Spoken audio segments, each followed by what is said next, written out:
لو أنزلنا هذا القرآن على جبل لرأيته خاشعا أنزلنا هذا القرآن على جبل لرأيته خاشعا أنزلنا هذا القرآن على جبل لرأيته خاشعا متصدعا من خشية وتلك الأمثال نضربها للناس لعلهم يتفكرون.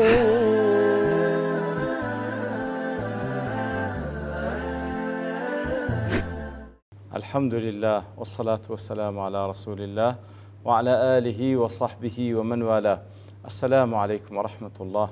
برزان خوش حالم لواني 1126 لواني كاين تفسير القرآن بيروز بيمو وخزمتان ومن بست رزامن دي رب العالمين وهي وادان بأوي آزي السودي لول بقرن. أعوذ بالله من الشيطان الرجيم. بسم الله الرحمن الرحيم. قل هل من شركائكم من يبدأ الخلق ثم يعيده قل الله يبدأ الخلق ثم يعيده فأنا تؤفكون. بەڵخۆ شەویستان وەکو لەوانەیە ڕابردوشکەمێک لە خزمەت دەواتی پیرۆزەدا بووین. ڕەب العالەمین دەفەرمێ پێیان بڵێ ئەوانەی کە ئەنگۆ بڕیارتاندایە وەکو شەریک لە بۆ ئەڵڵا تەعالا ئایا هیچیەک لەوانە توانایان هەیە لە سەرەتادا دروست بکەن و خەلق بکەن و لە پاش ئەوەش کە دەمرن جارێک کە زیندی بکەنەوە هەر بە خۆت وەڵامیان بدە و پێیان بڵێ ئەڵڵاه سوبحانەه وتەعالا هەر ئەوە يبدأ الخلق ثم يعيده قل الله يبدأ الخلق ثم يعيده أي قل يا رسول الله صلى الله عليه وسلم للمشركين يا رسول الله بمشرك كاملة الله وحده هو الذي يبدأ خلق كل شيء من العدم. الله تعالى بتنها هر أو ذاته لعدمه هموشتك دين توجود ثم يعيده بعد موته متى شاء ولا باش أو كوادش مري هر کاتێک بێ زندی دەکاتەوە من غەیری معاون ولا شەریک بەبێ ئەوەی کەوا کەسێک یارمەتی ئەڵڵا تەعالا بدە والعیاذ بالله یاخود بتە شەریک لەگەڵی لەو دروستکردنەوە یاخود لەو ئیعادەیە. فأنا تؤفكون أي فكيف تصرفون وتقلبون عن اتباع الحق إلى الباطل. کەواتە دەی باشە ئەو حەقەتە لە بەرچاوتانە بە چ شێوەیەک ئەنگۆ لەو حەقە لا دەدرێن لە دژاتیەوەی شوێنکەوتەی حەق بن دەسن بەرەو باتیل دەڕۆن. تؤفكون أي تصرفون عن الحق واتە بە چ شێوەیەک ئەنگۆ لە حەق لا دەدرێن وتصدون عن الصواب وتعدلون بە چ شێوەیەک ئەنگۆ لا دەدرێن لەو سەواب و لەو حەق و لەو ڕاست و دروستیە و بەرەو باتیل دەڕۆن. كواتا دلي أصلي إفك تؤفكون لإفكياته قلب الشيء وصرفه عن جهته. تؤفكون لإفكياته إفك جوك وأشتك قلب بكريتوا ورجيار دري لبو أو جهتي كدان دري رول جهتش كبكا فأنا تصرفون بتشي ويك أنقول لدواء أو حق دزانا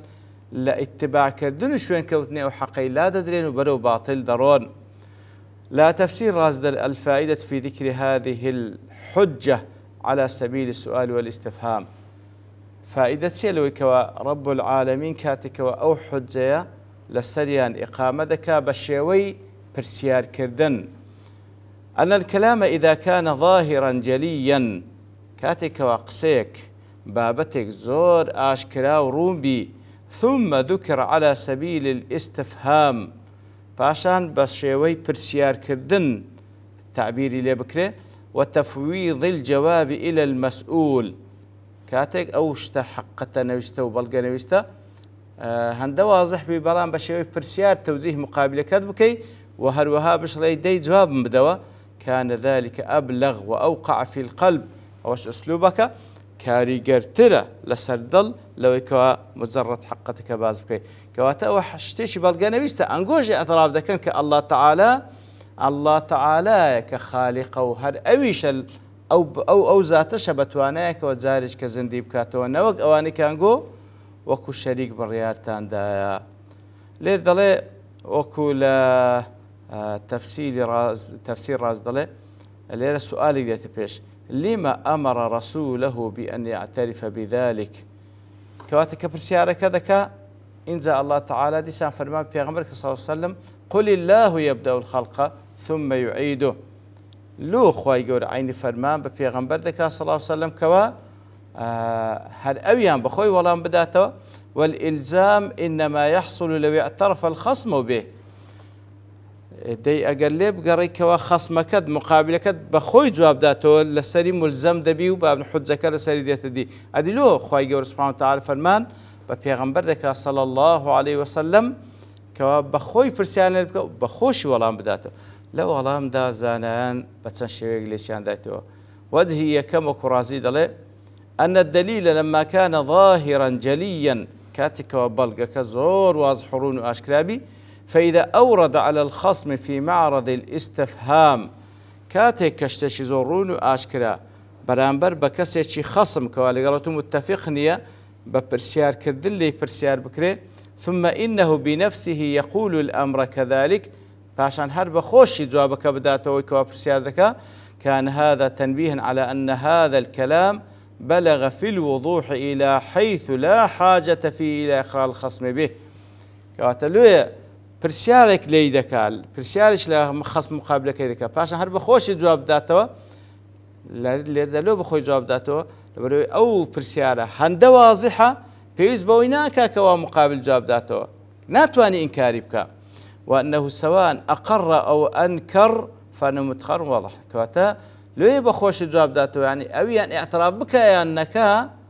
وكويك هند واضحة بيز بويناك يعني لو فرضنا إنكار بك هيج اعتبارك بو إنكارك إذا نادري أو يقل جوابك لا جواب دومك أبي حيان ضلي أنه لما كان الكافرون لمكابرتهم لا يقرون بذلك بل كافر كان لبرسي اعتراف دي بو حقتين كان خويا بي قولة تكبريان هي أمر تعالى نبيه صلى الله عليه وسلم أن يجيب له الله تعالى فرمان پیغمبر كيد صلى الله عليه وسلم بخوي جواب داته لوجه سيم لبولامي أو برسيارة وكل تفسير منار ضلي لما كان هذا السؤال مما لا يجيبون عنه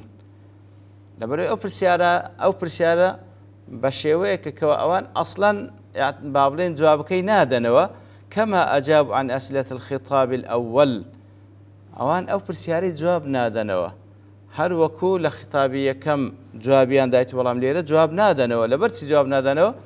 لإنكارهم البعث والمعاد لەبەرەوەی ئەوان ئەسڵ ئینکاری زیندی بوونەوە دەکەن لێرەش ئەگەر جواب دەنەوە معنى ئیثباتی دەکەن لا لاعتقاد أن شركاءهم تفعل ذلك کاتێکەوان وەڵام نادەنەوە خۆ معنای ئەوە نییە کەوە ئەوان بڵێن نا شەریکەکانە ئەوانن ئەو توانیان هەیە لە عەدەم و بین تەوجود و زیندی بکاتەوە ئەو اعتقادیان نییە بەڵام کە جوابیش نادەنەوە اعتراف بە بەشی یەکەم دەکەن کە الله تعالى خالقە بەڵام ئەوان ئیشکالیان لە زیندی بوونەوەکەی هەیە اعترافی پێ ناکەن کەواتە لە هەمان کاتیشدا خۆ اعتقادشیان وە نییە کەوا شەریکەکانیانە کەوا بتوانی لە عەدەم و بین تەوجود ئەوەش دەزانن بەڵام ئەوەی بەشی دووەم هەر جواب نادەن و لێ خوای گەورە سوبحانه وتعالى دەفەرمی بە خۆت جوابیان بدەوە لا آتي دوات دفرمي قل هل من شركائكم من يهدي إلى الحق كواتلي رد عيني في خواي قول فرما بيغمبر صلى الله عليه وسلم كبيامله لناو برسرا بنا حق كاني خوتان أواني كوا أنقو ادعاء ذاك شريك لقال الله تعالى لو كوا عباد لبوانش أنزام بدري هيس يك لوانا يهدي إلى الحق هيس يك لوانا دتوان رين مويب كان لبو حق قل الله يهدي للحق عين فرمان پیغمبر صلى الله عليه وسلم الله تعالى بتنيا هداية دا لبو حق أو زاد فرمي أفمن يهدي إلى الحق أحق أن يتبع أم من لا يهدي إلا أن يهدى كواتا أو ذاتي كوا برو حق هداية دا رين مولدك أو شانية زيادة لو كوا إطاعة بكري يان پەرستراوە بەنا حەقەکانیان کەوا وا ئیدعا دەکەن کە شەریکن لەگەڵ الله تعالى ئەوانەی کەوا ئەسڵەن توانای هیدایەتیان نییە و بەخۆشیان توانایان نییە ڕێگا ببینەوە مەگەر کەسێک ڕێگایان نیشان بدا لێ فما لەکم کەیفە تحکومون چیتان بەسەر هاتیە کو ئەو حکمە دەدەن كوا لقل غير الله يعني لا كسانك لغير الله لكان شريك لقل الله عبادة له أنزام دن مناسبة آتي لقل بيشو أو آتي بيشو تر وكو أبي حيان دل كاتك الله تعالى بياني كرد تي بيان كرد عز أصنام الكافرين على الإبداع والإعادة كاتك الآيات بيشو تر خواهي قرباني ويكرك أصنامو فارسترا وبنا حق كان توانای دروست کردنیان نییە و هەروها توانای ئەوەشیانە لە دوای مردن زندی بکەنەوە کەوا بەڕاستی توانای دروستکردن و توانای زیندیکردنەوە لە دوای مردن یەکێکە لە بەهێزترین هۆکارەکانی قودرەت و توانا و دەسەڵات و یەکێکە لە گەورەترین نیشانەکانی پەرستراوەتی ئولوهیەت کە ئەوان نیتیان لێرەدا باز لەوە دەکاتن کەوا صفاتی دیکەش لە صفاتی ئولوهیەت ئەوان تێیان دانیە و ئەویش کە بریتە لێرەدا هیدایەتدان لە بۆ حەق هیدایەتدان لە بۆ ڕێگە ڕاستی کە ئەو صفتەشیان تێدا نییە. قل هل من شركائكم من يهدي إلى الحق پێیان بڵێ یا رسول الله بە مشریکەکان هل من آلهتكم من يرشد الضال لە پەرستراو بە ناحەقەکانتان کەسی وای تێدا کەوا کەسێک گومڕا بووە بێتن ڕێی نیشان بدە ويوفقه إلى معرفة الحق واتباعه پەرستراو بە ناحەقەکانتان ئەو توانای هەیە کەسێکەوە بەخۆی سەری لێ شێوە ئەو تەوفیقی بکە و یارمەتی بدا کەوا حەقی پێ بناسێنی و واشی لێ بکە ئیتیباعی ئەو حەقی بکە لە وەڵامدا قل الله يهدي للحق وەکو حەیان دەڵێ مناسبەی ئەو بەشایەتەگەر پێشتر کاتێکەوە کافرەکان اعتیقادیان وایە کەوا پەرستراو بە حەقەکانیان هیدایەتدا لە بۆ حەق و هەروها ئامادەنین تەسلیمی ئەوە بن کەوا هیدایەت تەنها بدەن پاڵ ئەڵڵا تەعالە لێرە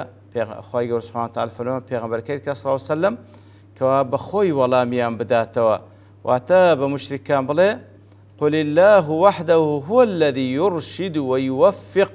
من يشاء إلى معرفة الحق واتباعه پێیان بڵێ یا رسول الله صلى الله عليه وسلم بە مشریکەکان هەر الله تعالى هیدایەت دەدا لە بۆ حەق واتە هیدایەتی کەسانێک دەداتن کەوا الله تعالى مەشیئەتی لەسەرە مەشیئەتی خوای گەورەش ئەو پەڕی عەدالەت و ئەو پەڕی حیکمەت تێدا الله تعالى هیدایەت کەسانێک دا بۆی کەوا حەقیان پێدەناسێنی واشیان لێ دەکا کەوا ئیتیباعی ئەو حەقەی بکەن حەقیان پێدەناسێنی واشیان لێ دەکا ئیتیباعی ئەو حەقەی بکەن أفمن يهدي إلى الحق أحق أن يتبع أم من لا يهدي إلا أن يهدى أي الله الذي يهدي إلى الحق أو ذاتك والله كرينموني دكا لبو حق أحق أن يطاع ويعبد أويان شاني أو نيك وهر أويان جورالي بكري وهر عبادت بكري يان شريك بنا حق پەرستراوەکانیان كوا أصلا بخويان لا يهتدون بأنفسهم أو شريكان كأوان ديان پەرستن کە بڕیاریان دای بیکەنە شەریک لەگە الله تعالى والعياذ بالله ئەوانە بەخۆیان ناتوان ڕێگا لێ خۆیان ببیننەوە و هەروها هیدایەتی کەسانێک نادن کە عیباد لە بۆوان ئەنجام بدەن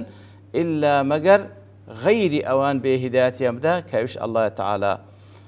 لا منهاج السنة نبوي ابن تيمية رحمة الله عليه بيان أن الذي يهدي إلى الحق مطلقا هو الله لو آتدا بياني أو دكا أو كوابرهاي وبمطلقي هداية داورين موين دكا لبو حق الله تعالى والذي لا يهدي إلا أن يهدى صفة كل مخلوق أو كوا هداية نادا تنمجر كبخوي هداية درابي أو كوا رينمونينا كهداية نادا مەگەر کە بەخۆی ڕێنمویی کرابی ئەو جا خی گەورە تەوفیق بکات بۆ هیدایەتی خەڵکی بدە ئەوە صیفەت کولی مەخلوق کەواتە ئەوەی کەوا هیدایەتدا بە مطلقی و بەڕەهای الله تعالى ئەوەی کەوا ناتوانین